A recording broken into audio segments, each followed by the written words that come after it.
yo, get on that hype train because we are almost entering the Tournament of Power. 4 hours and 10 minutes precisely. I love this episode, the world building aspect. I didn't think I was going to love this episode as much as I did because I thought we would just go to Universe 6 and Universe 7. Turns out, no, we're just gathering warriors for each of the universes, which I like because some of them we haven't been introduced to yet, and some of them we've seen in the opening. We don't really get much too revealed, but we know who's going to be a part of which universe. So I guess the two Omni Kings, the two Seven-Osamas playing John Ken, rock paper scissors. They get bored, so they ask about the Tournament of Power. Can't we speed this process up? High Priest says no because we have to stick to our promises because we said we have to stick to a time limit here. So no, we can't speed things up. So he reveals that Universe 7 have finally got the 10 members, and they're kind of predicting who's going to survive at the end of the Tournament of Power. They're kind of making out saying Goku's going to survive. We know who at the end who's going to win, but it's like the suspension of disbelief.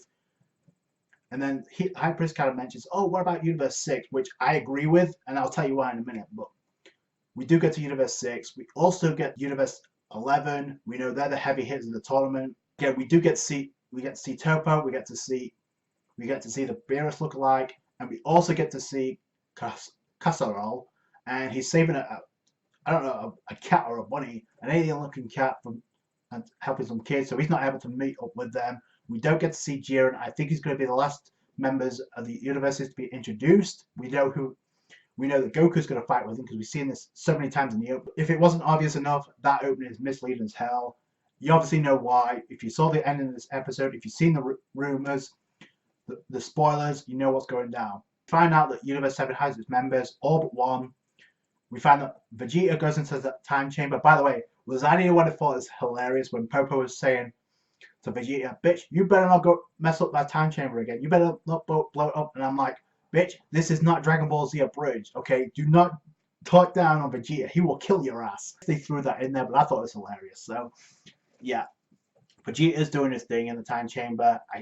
And Goku's kind of like saying, oh, he's so cold-hearted, he went by himself. I'm like, you do realize, I guess I kind of agree because you did give Vegeta the option to train with him and Whis a long time ago.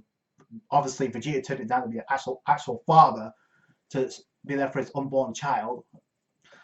So, yeah, in that case, I do agree with Vegeta. Yeah, fuck Goku, just go to the time chamber, train your ass off. And he obviously repeats what he always says. He says, I'm going to surprise Goku and survive the Tournament of Power. I think Vegeta's going to go far. He may even reach a new...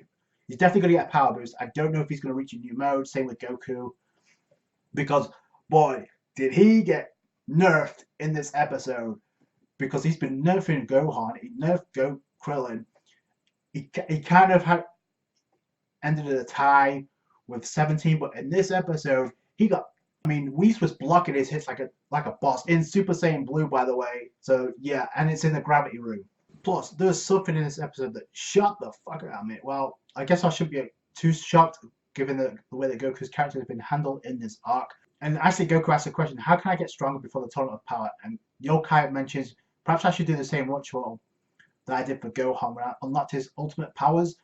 Personally, I didn't like that whole ritual at all because it just meant Gohan sitting on his ass for 24 hours. The Supreme Kai kind of said, oh, if you try and do that, it's going to take at least 25 hours. We only have 4 hours left till the tournament begins, so it won't work anyway. You do us no good.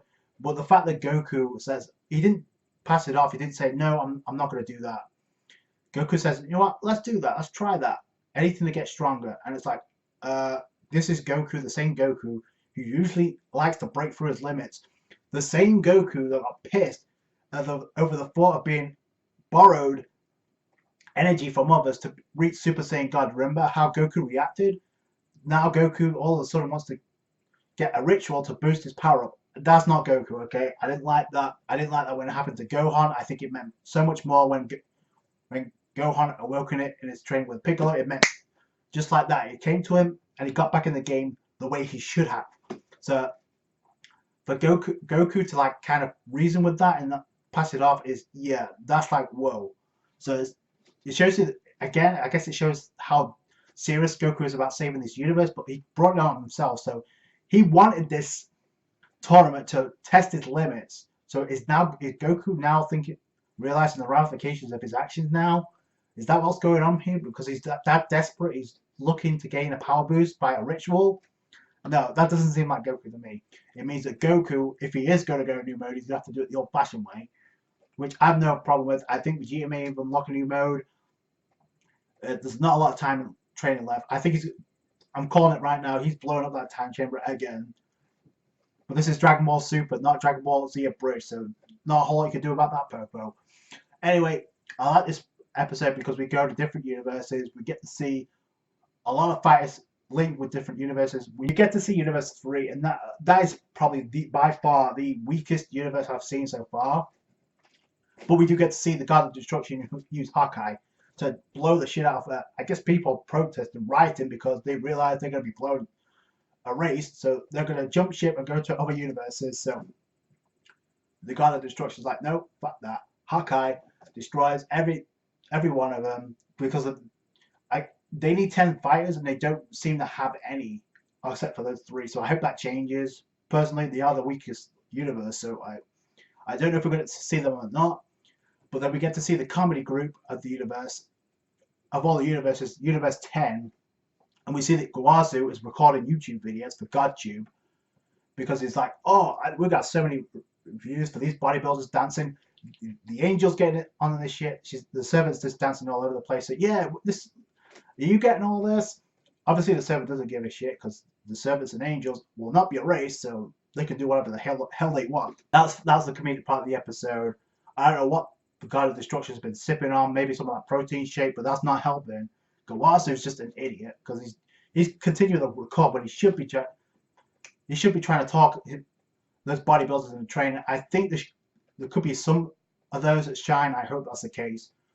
Universe 10, we go to Universe 6, and this is obviously one of the best parts of the episode. We see Frost is on the rub.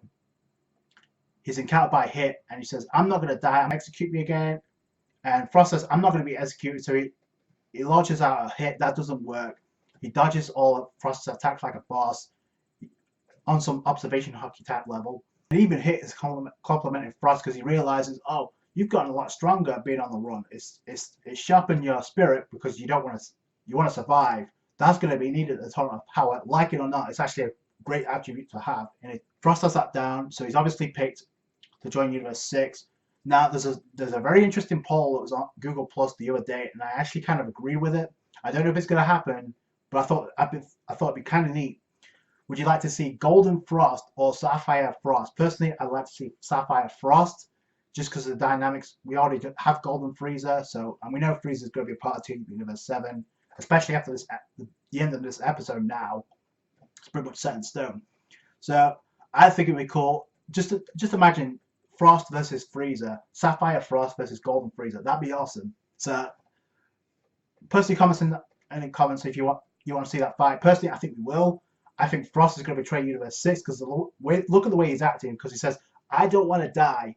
I don't want to be executed." So he's fighting for his life. Pull any shit. I will kill you on the spot. And he's also like, yeah, drop the poison needles. That the moment you use that, you're going to be erased by Xenosama. So don't do that. I think he's going to do something to stab Universe 6 in the back. That's my prediction. Because even the High Priest is like, yeah, Universe 6 seems like a really strong team. Probably one of the strongest. So that's more than obvious now. So Frost he's obviously thinking about getting revenge on Vegeta and company. Because obviously he got treated like a bitch. And he is a bitch because he's like, oh, he says, I don't want to die. But then he says, oh, I'm going to sacrifice my life to help fight with you. Team Universe 6, yeah, sure you are. You're gonna betray him in the freaking ass. I can see it coming. I don't know what Frieza's gonna do. He may do the same thing, but I don't know. A lot of people calling that Frieza may even help Team Universe 7, as crazy as that seems. People going back and forth. Bottom line, Frost is a part of Team Universe 6. And speaking of Team Universe 6, oh my gosh, the preview, son. I don't want to say I told you so or I called it, but I'm glad my prediction came true. I'm glad we're gonna get to see it. Caulifla, Super Saiyan Caulifla is coming. And I kind of said it'd be neat if not just Kali, but also Caulifla ends up becoming Super Saiyan. Looks like we're going to get Super Saiyan Caulifla. People are already fangasming over Caulifla to begin with, but now she's even hotter than Super Saiyan. So, plus, it's important to realize she's the first female Super Saiyan in this series. Canon. So keep that registered in your mind. And also, when you're thinking about Caulifla, more ways than one. So, Super Saiyan Caulifla's is a thing now. We know that Kali eventually is going to go into Berserk Super Saiyan mode. We don't know what that's called yet. We definitely not confirmed to be Legendary Super Saiyan yet. So, and we know what's going to happen with Kabe. He's going to train it. He's going to get pissed off, and that's going to awaken her anger. Just look at that look she's giving. It seems like some type of jealousy more than anything else. So, I don't know. So, but it looks like Khalifa's got that shit down on like this, because she powered up to Super Saiyan like it's nothing. Personally, I think it looked like Super Saiyan 3 more than anything else, but that's just me. Still looks hot though, I'm not going to deny. And speaking of hot, we go to Universe 2, and this is foreshadowing at its finest, because we see, before going to Universe 2, we get to see Ruta and Roshi trying to, Universe 7 is fucked when Roshi has to go to Yamcha of all people, Yamcha and Puar, to ask for assistance in trying to get over his perverted ways by having Puar transform into a girl so Roshi can get over those issues he's having, but obviously doesn't work because he's chasing Puar all over the place, forgetting he's a cat transformed into a girl. I think this is going to be a gag, because we see a chick from Universe 2, I think a base mode, a name's Brianna, because we see 2 different names. There could be attacks, I don't know. And when she transforms into Teletubby mode, which is a scary thought, I think she says Ribiana, or something on those words. Anyway, bottom line, it's a Teletubby from Universe 2. Turns out to be the hot chick. I think the hot chick from Universe 2 is going to cause Roshi to be eliminated, because look at the way he was acting. So yeah, I would not be surprised. Obviously you have Khalifa and Kale, but it makes more sense. You can have Vegeta go up against Teletubby mode, because we know they're fighting in the opening. Plus, she's no joke. And in terms of combat-wise, they're like the mirror image to Universe 11, so they're not going to be pushovers.